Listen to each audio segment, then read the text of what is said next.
देखिए, जिस दिन से मुख्यमंत्री अरविंद केजरीवाल जी ने दिल्ली असेंबली में ये सबको बताया था कि हिंडनबर्ग की रिपोर्ट के बावजूद अदानी के काम धंधे की जांच ना सीबीआई कर रही है ना ईडी कर रही है, इसका बड़ा कारण मुख्यमंत्री जी ने बताया कि क्योंकि अदानी के यहाँ जो पैसा है वो प्रधानमंत्री नरेंद्र मोदी जी का है, इसलिए नरेंद्र मोदी जी अदानी को बचाने के लिए सभी जांचों से जो है वो मना कर रहे हैं। इतने दबाव के बावजूद और इतने सबूतों के बावजूद जो है न ईडी उनकी जांच कर रही है, न सीबीआई उनकी जांच कर रही है, न जॉइंट पार्लियामेंट्री कमेटी सरकार बनाने के लिए तैयार है। तो हम लोगों को ये मालूम था कि अब सरकार अपनी सारी ताकत से अरविंद केजरीवाल के ऊपर हमला करेगी। ईडी, सीबीआई, इनकम टैक्स, जितने रिसोर्सेज केंद्र सरकार के पास हैं, उससे अब वो हमला जो है वो होना तय था।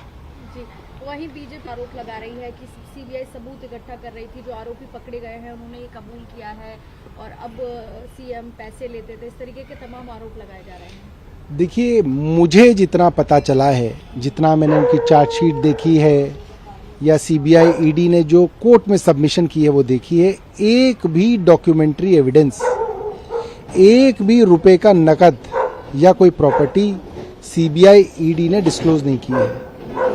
पूरा का पूरा मुकदमा कुछ गवाहों के कहने पे है और जिन गवाहों के बयान के ऊपर पूरा मुकदमा टिका है, उन गवाहों ने कोर्ट में जाके ये कहा है कि हमको मारा गया, पीटा गया। एक आदमी को इतना मारा गया कि उसके कान के दोनों पर्दे फट गए। एक आदमी को ये कहा गया कि तुम्हारी बेटी कॉलेज कैसे जाएगी देख लेंगे।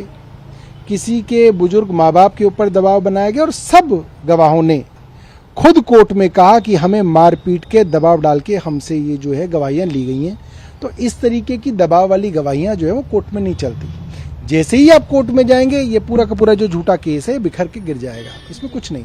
16 तारीख को बुलाया गया है, ये क्या रणनीति है पार्टी की? कोई इसके अंदर रणनीति नहीं है। वो जितनी बार बुलाएंगे उतनी बार जाएंगे, जो सवाल पूछेंगे उन सवालों का जवाब देंगे।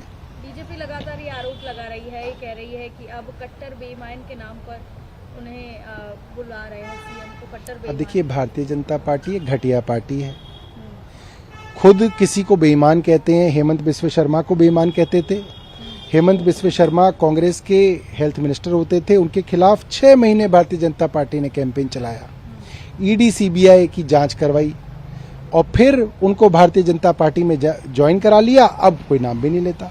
मुकुल रॉय का भी यही हाल था, शिवेंदु अधिकारी का यही हाल था, नारायण राणे का यही हाल था। जब जब इनके ऊपर सीबीआई ईडी के मुकदमे हुए, ये दूसरी पार्टी में थे, तब ये बहुत बड़े भ्रष्टाचारी थे।